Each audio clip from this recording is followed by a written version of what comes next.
تمام تعریف اللہ کے لیے ہے جس نے اپنے بندوں کو بھلائیوں کے موسموں سے نوازا جو ان کے پاس ہر سال آتے رہتے ہیں، اس کے دنوں اور اوقات کو باقی تمام دنوں پر فضیلت دی، اس میں مخلوقات کے سردار محمد صلی اللہ علیہ وسلم پر قرآن نازل کیا اور عمل کرنے والوں پر احسان کے بادل برسائے، تو عمل کرنے والوں کا اجر کتنا اچھا ہے، تاکہ اس کے ذریعے ان کے گناہوں کو بخشے اور ان کی خطاؤں کو معاف کرے، اور تاکہ سلامتی والے گھر میں ان کا ثواب بڑھائے اور ان کے درجات بلند کرے۔ میں اس کی حمد بیان کرتا ہوں اور ایمان و اسلام کی نعمت پر اس کا شکر بجا لاتا ہوں، اور میں گواہی دیتا ہوں کہ ایک اللہ کے سوا کوئی معبود برحق نہیں، اس کا کوئی شریک نہیں، جو ہمیشہ وسیع نوازشوں والا اور بے بہا عطیات والا ہے، اور میں گواہی دیتا ہوں کہ محمد اس کے بندے اور رسول ہیں جو معزز رسولوں میں سب سے افضل ہیں۔ اللہ درود و سلام نازل کرے آپ پر، آپ کے آل و اصحاب پر، اور ان لوگوں پر جو اچھی طرح ان کی پیروی کرے اور ان پر خوب سلامتی نازل کرے۔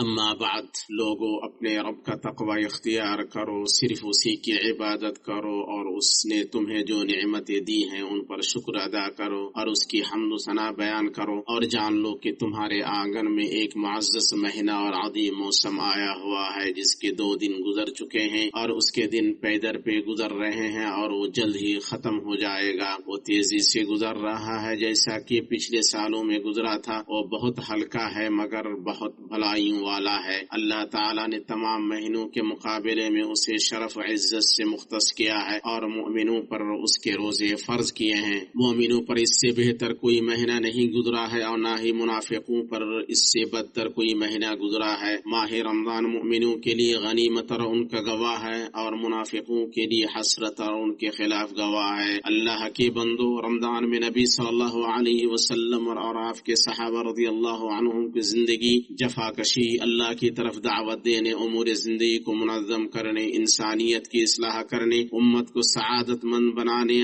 اور انہیں جہنم سے بچانے اور نجات کے راستے کی طرف انہیں بلانے کی زندگی تھی۔ رات میں تہجد اور دن میں کام۔ ان کی زندگی سونے، سستی، کاہلی اور بے سود چیزوں پر شب بیداری کرنے کی زندگی نہیں تھی۔ اللہ آپ کی نگہبانی کرے۔ آپ جان لیں کہ روزہ صرف اس لیے مشروع کیا گیا ہے کہ تاکہ مومن تقوی سے آراستہ ہو۔ تقوی ایمان کی بنیادوں، اس کے تقاضوں اور قبولیت کے اسباب میں سے ہے۔ اللہ تعالیٰ صرف متقیوں سے قبول فرماتا ہے۔ روزہ مومن کے اعضاء و جوارح کو اللہ کے محرمات سے روکتا ہے، چنانچہ وہ ظلم، دھوکہ دھڑی، فریب دہی، حقوق کو روکنے، حرام چیزوں کو دیکھنے سننے جیسے ہر حرام کام کو چھوڑ دیتا ہے۔ وہ جھوٹ، غیبت، چغلخوری، گالی گلوچ جیسی ہر بات کو چھوڑ دیتا ہے۔ اگر کوئی اسے گالی دے تو کہتا ہے میں روزے سے ہوں، اور گالی کا جواب گالی سے نہیں دیتا ہے۔ اس لیے اے روزے دار، تیرے روزے کا دن اور روزہ نہ رکھنے کا دن دونوں برابر نہ ہو۔ آپ صلی اللہ علیہ وسلم نے فرمایا، جو جھوٹی بات کہنا اور اس پر عمل کرنا اور نادانی نہ چھوڑے، اللہ کو کوئی ضرورت نہیں کہ وہ اپنا کھانا پینا چھوڑ دے۔ اسے امام ابو داؤد نے اپنی سنن میں روایت کیا ہے۔ اللہ تم پر رحم کرے، اور جان لو کہ روزوں میں دنیاوی و اخروی فوائد اور شرعی مقاصد ہیں۔ ان کے اندر نفس کو لذتوں سے بچانا، اسے پاک کرنا اور حیوانوں کی مشابہت سے اسے اوپر اٹھانا ہے، اور انسان کے اندر شیطان کی دوڑنے کے راستوں کو تنگ کرنا ہے، چنانچہ وہ اپنے نفس کی خواہش اور رغبت کے ساتھ بہتا نہیں چلا جاتا۔ اور جب مسلمان یہ جان لیتا ہے کہ روزہ تقوی کا سبب ہے تو اپنے روزے کو مادی و معنوی اثرات سے بچانے کا حریص ہوتا ہے۔ مسلمان کو زیب دیتا ہے کہ وہ ہمیشہ اللہ کی حرام کردہ چیزوں سے، اسے ناراض کرنے والی اشیاء، اس کی نافرمانیوں اور ہر اس چیز سے بچا رہے جو اس کے ایمان کو مجروح کرے، اور ایسے ہی لوگوں کے لیے بلند درجات ہیں، اور یہی لوگ جنت کے بالا خانوں میں امن و امان سے ہوں گے۔ اللہ مجھے اور آپ کو ان میں سے بنائے۔ اللہ کے بندو، اللہ کی نعمتوں پر اللہ کا شکر ادا کرو۔ رمضان کی مہمان نوازی اچھی طرح کرو، اس کے شب و روز کا احترام کرو۔ اس میں اللہ کو اپنی طرف سے وہ دکھاؤ جس سے وہ تم سے سے راضی ہو جائے، اللہ تمہاری حفاظت کرے، اسے غنیمت جانو۔ اور عبادت، کثرت نماز، قرات قرآن، صدقہ، ذکر، لوگوں کو معاف کرنے، احسان، پاکیزہ بات اور بھلائی کرنے میں خوب محنت کرو، اور اپنے درمیان سے عداوت و دشمنی اور کینی کو ختم کرو کہ یہ چند گنے چنے دن ہیں۔ اپنی صحت سے، اپنے مرض کے لیے، اپنی مالداری سے، اپنے فقر کے لیے، اپنی جوانی سے، اپنے بڑھاپے کے لیے، اور اپنی زندگی سے اپنی موت کے لیے سامان لو۔ اللہ کے جھونکوں کے در پہ ہو، اس کے دروازے پر کھڑے ہو، وہ یقیناً بڑا بخشنے والا، بڑا کرم کرنے والا ہے۔ اس کے سامنے گڑ گڑا، وہ یقیناً بڑا شفیق، بڑا مہربان ہے۔ نجات کے راستے ڈھونڈو، سلامتی کے وسائل اختیار کرو، اللہ سے توفیق و مدد طلب کرو۔ اے اللہ، رمضان کا روزہ رکھنے، قیام کرنے اور اس کی حدوں کی حفاظت کرنے کی توفیق دے۔